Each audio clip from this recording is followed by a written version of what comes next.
ನಿನ್ನೆ ರಾತ್ರಿನೇ ಏನು ಹೇಳಬೇಕು ನಾನೆಲ್ಲ ಹೇಳಿದ್ದೀನಿ. ಏನಾದ್ರು ಇದ್ದರೆ ಖಂಡಿತ ನಿಮ್ಮನ್ನ ಕರಿತೀನಿ.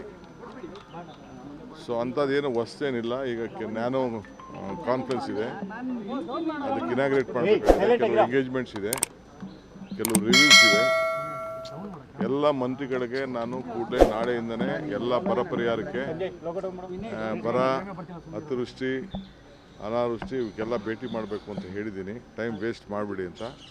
ಸೊ ನಾಳೆಯಿಂದನೇ ಎಲ್ಲ ಜಿಲ್ಲೆಗಳಿಗೆ ಹೋಗಬೇಕು ಅಂತ, ಎಲ್ಲ ಆಫೀಸರ್ಸ್ಗೂ ಎಲ್ಲ ಸೈಟ್ ವಿಸಿಟ್ಗೆ ಏರ್ಪಾಡು ಮಾಡಬೇಕು ಅಂತ ಇನ್ಸ್ಟ್ರಕ್ಷನ್ ಕೊಟ್ಟಿದ್ದೀನಿ. ಸೊ ಆ ಕೆಲಸದಲ್ಲಿ ಎಲ್ಲರೂ ಕೂಡ ತೊಡಗ್ತಾರೆ, ಎಲ್ಲ ಜಿಲ್ಲೆಗೆ ಹೋಗಬೇಕು. ಸಾಮೂಹಿಕ ರಾಜೀನಾಮೆ ಕೊಡ್ಲಿಕ್ಕೆಲ್ಲ ಮುಂದಾಗಿದ್ದಾರೆ ಸರ್. ಯಾರು ನೋಡಿ, ರಾಜೀನಾಮೆ ಕೊಡೋರು ಇವೆಲ್ಲ ರಾಜಕೀಯದಲ್ಲಿ ನಡೀತಾ ಇರೋದೆ. ರಾಜೀನಾಮೆ ಕೊಡೋರ ಬಗ್ಗೆ ಯಾರು ತಡೆಯೋಕ್ಕಾಗಲ್ಲ. ಪಾರ್ಟಿ ಬೇಕು, ಅವ್ರಿಗೂ ಭವಿಷ್ಯ ಬೇಕು ಅಂತಂದರೆ ಪಕ್ಷ ಇದ್ದರೆ ಇದು. ನನಗೆ ರಾಜೀನಾಮೆ ಕೊಡ್ಬೋದಾಯ್ತಲ್ಲ. ನಾನು ಧರಮ್ ಸಿಂಗ್ ಕಾಲದಲ್ಲಿ, ಬೇರೆ ಕಾಲ, ಸಿದ್ದರಾಮಯ್ಯವ್ರ ಕಾಲದಲ್ಲಿ ಎಲ್ಲ ನನ್ನ ಮಂತ್ರಿಗೆ ತಪ್ಪಿಸ್ತಾರಾದಾಗ ನಾನು ಪರಮೇಶ್ವರ್ ಇಬ್ಬರು ತಾಳ್ಮೆಯಿಂದ ಇರಲಿಲ್ವಾ? ನಿನ್ನೆ ಯಾರು ಹೇಳಿಲ್ವಾ? ನಾನು ವೀರೇಂದ್ರ ಪಾಟೀಲ್ ಕಾಲದಲ್ಲಿ ಬಂಗಾರಪ್ಪನವ್ರಿಗೆ ಕೊಟ್ಟಿರಲಿಲ್ಲ, ಖರ್ಗೆ ಸಾಹೇಬ್ರಿಗೆ ಕೊಟ್ಟಿರಲಿಲ್ಲ, ಧರಮ್ ಸಿಂಗ್ಗೆ ಕೊಟ್ಟಿರಲಿಲ್ಲ. ಅವರೆಲ್ಲ ಚೀಫ್ ಮಿನಿಸ್ಟರ್ಗಳಾಗಲಿಲ್ವಾ? ಇವೆಲ್ಲ ಪೇಷನ್ಸಿಂದ ಈ ಸಂದರ್ಭದಲ್ಲಿ ಇರಬೇಕಾಗ್ತದೆ. Party is very much important.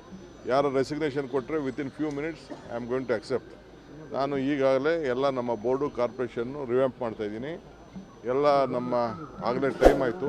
ಎಲ್ಲರಿಗೂ 2 ವರ್ಷ ಅಂತ ಮುಂಚಿತವಾಗಿ ನಾವು ಹೇಳಿದ್ದು, ಮಂತ್ರಿಗಳಿಗೂ ಹೇಳಿದ್ದು. ಅದನ್ನು ನಾವು ಮುಂಚಿತವಾಗಿ 2 ವರ್ಷ. ಈಗ ಎಲ್ಲರೂ ಕೂಡ ನಾನು ರೆಸಿಗ್ನೇಷನ್ ಸಬ್ಮಿಟ್ ಮಾಡಿ ಅಂತ ಅಂದ್ಬಿಟ್ಟು ಬೋರ್ಡು, ಕಾರ್ಪೊರೇಷನ್ಗೆ ಫಸ್ಟು ನಮ್ಮ ವರ್ಕರ್ಸ್ಗೆ ಹೇಳ್ತೀನಿ. ವರ್ಕರ್ಸ್ ಎಲ್ಲ ಫಸ್ಟು ಫಿಲಪ್ ಮಾಡ್ತೀನಿ. ಆಮೇಲೆ MLAsನ ಕರೆದು ಒಬ್ಬೊಬ್ಬರನ್ನೇ ಮಾತಾಡ್ತೀನಿ. ಲೇಟೆಸ್ಟ್ ಹಾಗೂ ಇಂಟ್ರೆಸ್ಟಿಂಗ್ ಸುದ್ದಿಗಳಿಗಾಗಿ ಬಾಸ್ ಟಿವಿ ಕನ್ನಡ ಚಾನೆಲ್ನ ಸಬ್ಸ್ಕ್ರೈಬ್ ಮಾಡಿ. ಹಾಗೆಯೇ ಬೆಲ್ ಐಕಾನ್ ಪ್ರೆಸ್ ಮಾಡಿ.